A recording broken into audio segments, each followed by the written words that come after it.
प्यारे लोगों को मेरा प्यार भरा सलाम। आज की कहानी शुरू करने से पहले हमारे चैनल को सब्सक्राइब करें और बेल आइकन को प्रेस करना ना भूलें। कस्बे के बाहर एक वसी और अरीज मैदान के बीचों बीच सुरमई रंग का अजीमुल शान किला था। किसी को किले के अंदर जाने की जुर्रत नहीं होती थी।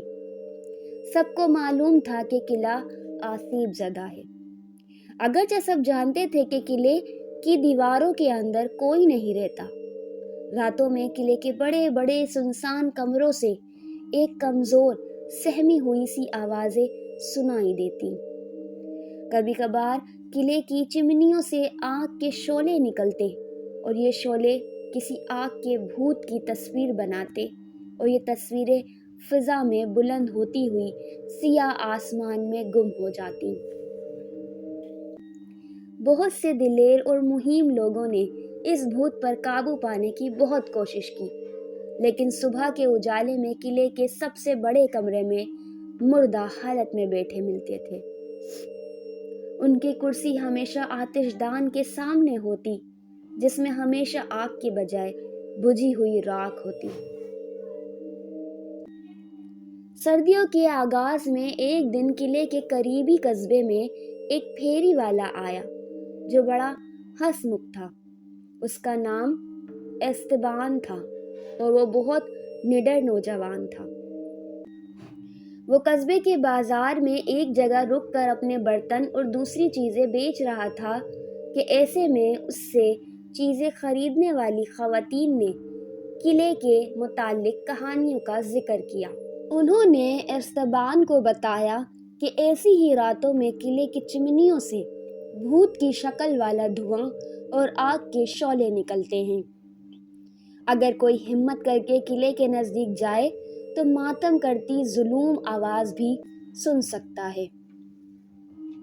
एस्तेबान ने हैरान होकर उनसे पूछा, मुआज़िज़ ख़वातीन, मुझे एस्तेबान बहादुर के नाम से जाना जाता है। मैं किसी इंसान से डरता हूँ और ना किसी भूत से। मैं सिर्फ खुदा की ज़ात से डरता हूँ। मुझे तो खुशी होगी अगर मैं किले में आज की रात गुजारूं और इस मजलूम रूह को दिलासा दे सकूं। ख़वातीन हैरत ज़दा नज़रों से उसे घूरने लगी। फिर उन्होंने एस्तेबान को बताया, क्या तुम नहीं जानते हो कि अगर कोई किले से चिमटे हुए भूत को भगा दे तो किले का मालिक उसे इनाम में 1000 सोने की अशरफिया भी देगा। ये बात सुनकर खुशी से एस्तेबान की हंसी निकल गई।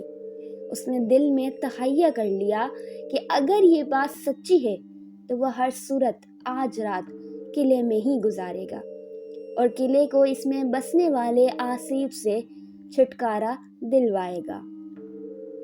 एस्तेबान खाने का बहुत शौकीन था।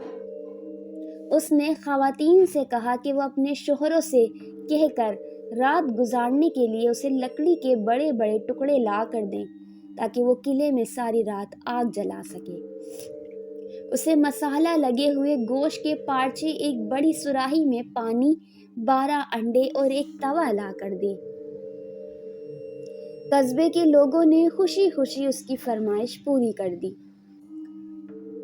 सूरज गुरूब हुआ तो एस्तेबान ने ये सारी चीजें अपने गधे पर लादी और उसे हनकाता हुआ किले की तरफ रवाना हो गया। लोग एस्तेबान बहादुर को छोड़ने गए, लेकिन ज्यादा दूर तक नहीं। सूरज डूब चुका था और सर्द हवा चीखती हुई आवाजें निकाल रही थी।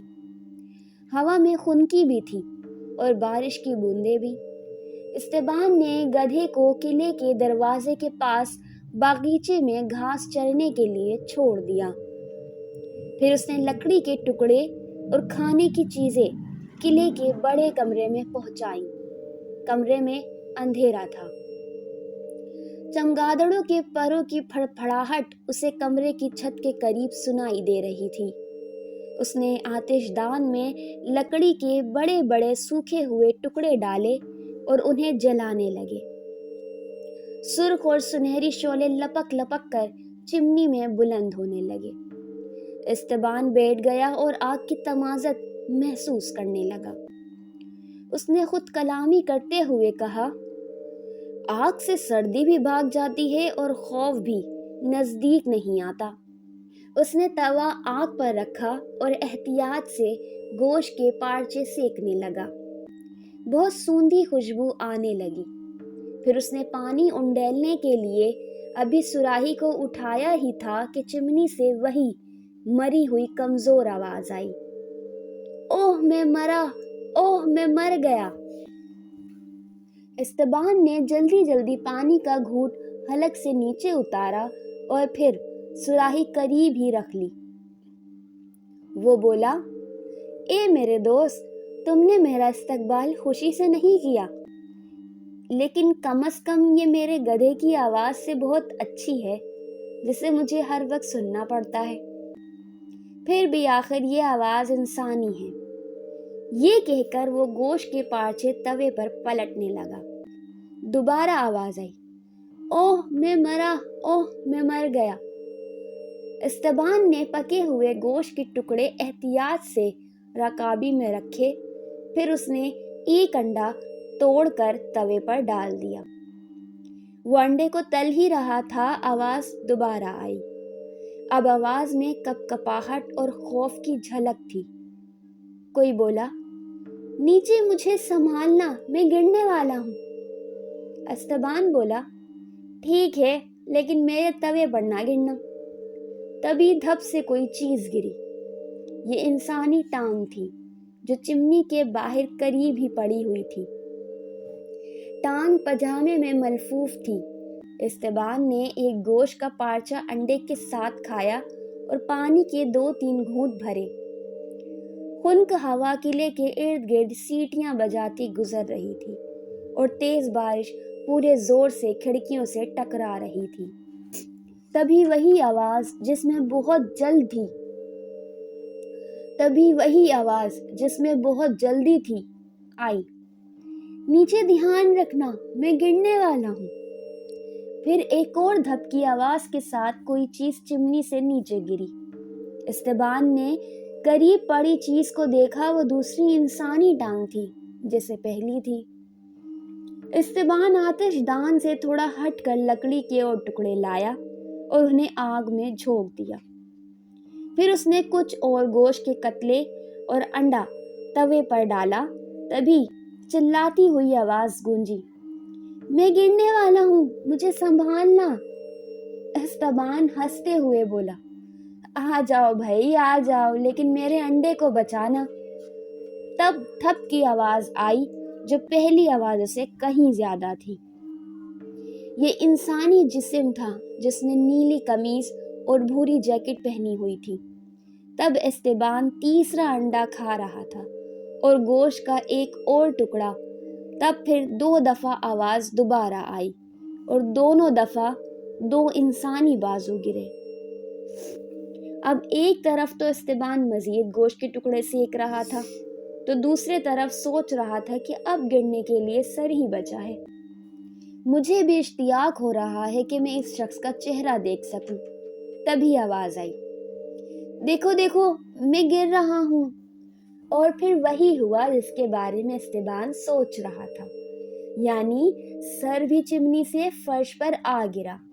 अच्छा भला सर था, सियाह लंबे बाल थे और सियाह आंखें भी, जो थोड़ी खींची और मुर्दा सी लग रही थी। गोश्त के टुकड़े अभी आधे बाकी थे। भूत के जिस्म के सारे हिस्से एक दूसरे से जुड़ गए। अब वो एक पूरा इंसान था या भूत। इस्तेबान बोला, शब बखैर, क्या तुम गोश्त का पार्चा और अंडा खाना पसंद करोगे? भूत ने जवाब दिया, नहीं, मुझे अब खुराक की ज़रूरत नहीं होती, लेकिन मैं तुम्हें एक बात बताना चाहता हूँ।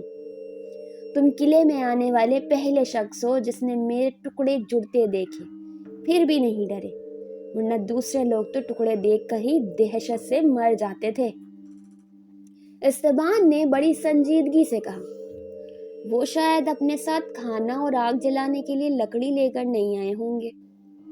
ये कहकर वो दोबारा तवे की तरफ मुतवज्जा हुआ तो भूत मिन्नत करते हुए बोला, अगर तुम मेरी मदद कर दो तो तुम मेरी रूह को कैद से आज़ाद करवा सकते हो और मैं पुरसुकून हो सकता हूँ। यहाँ सहन में एक बरगद का दरख्त है जिसकी जड़ों में 3 थैले दफन हैं। एक थैले में तांबे के सिक्के भरे हैं, दूसरे में चांदी के सिक्के और तीसरे में सोने के सिक्के हैं। मैंने जिंदगी में दूसरे साथियों के साथ मिलकर लूटे थे। मैं इन्हें छुपाने के लिए किले में लेकर आया था, लेकिन जब मैं इन्हें दबा चुका तो मेरे साथियों ने मुझे पकड़ लिया और कत्ल करके मेरे जिस्म के टुकड़े टुकड़े कर दिए। लेकिन वो सिक्के नहीं ढूंढ सके। अब मेरे साथ आओ और उन्हें खोद कर निकालो। तांबे के सिक्के कस्बे की इबादतगाह को दे दो, चांदी के सिक्के गरीबों में बांट दो और सोने के सिक्के तुम रख लो। मुमकिन है इस तरह मेरे गुनाहों की तलाफी हो जाए। इस्तेबान सहन में भूत के साथ गया। गधे की नज़र भूत पर पड़ी तो वो रेंग रेंग कर हलकान हो गया। बरगद के करीब भूत ने कहा, खोदो। इस्तेबान ने बोला, तुम खोदो। लिहाजा भूत काम में जुट गया। कुछ ही देर में तीनों थैले बरामद हो गए। भूत बोला, वादा करो तुम मेरे कहे पर अमल करोगे। इस्तेबान ने वादा कर लिया। भूत बोला, ये मेरे जिस्म के साथ लिपटे हुए कपड़े अलहदा कर दो। इस्तेबान ने जैसे ही ऐसा किया, भूत नजरों से ओझल हो गया।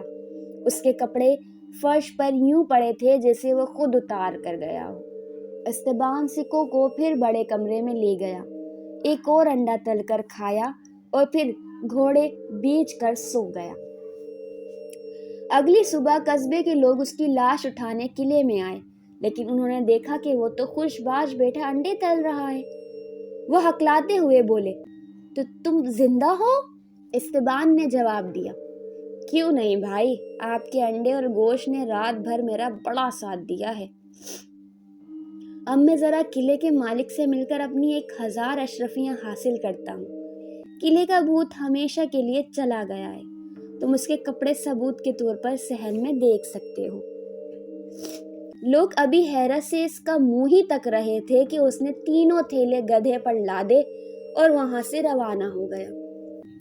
पहले उसने अशरफियां हासिल की, फिर वो कस्बे में लौटा और इबादतगाह के मुंतजिम को तांबे के सिक्के दिए। फिर गरीबों में चांदी के सिक्के बांटे और सोने के सिक्कों और अशरफियों से कस्बे के बच्चों को निडर और बाशऊर बनाने के लिए एक स्कूल कायम किया। तो दोस्तों, आज की हमारी कहानी आपको कैसी लगी? इस कहानी को लाइक करें और कमेंट सेक्शन में अपनी राय से आगाह करें।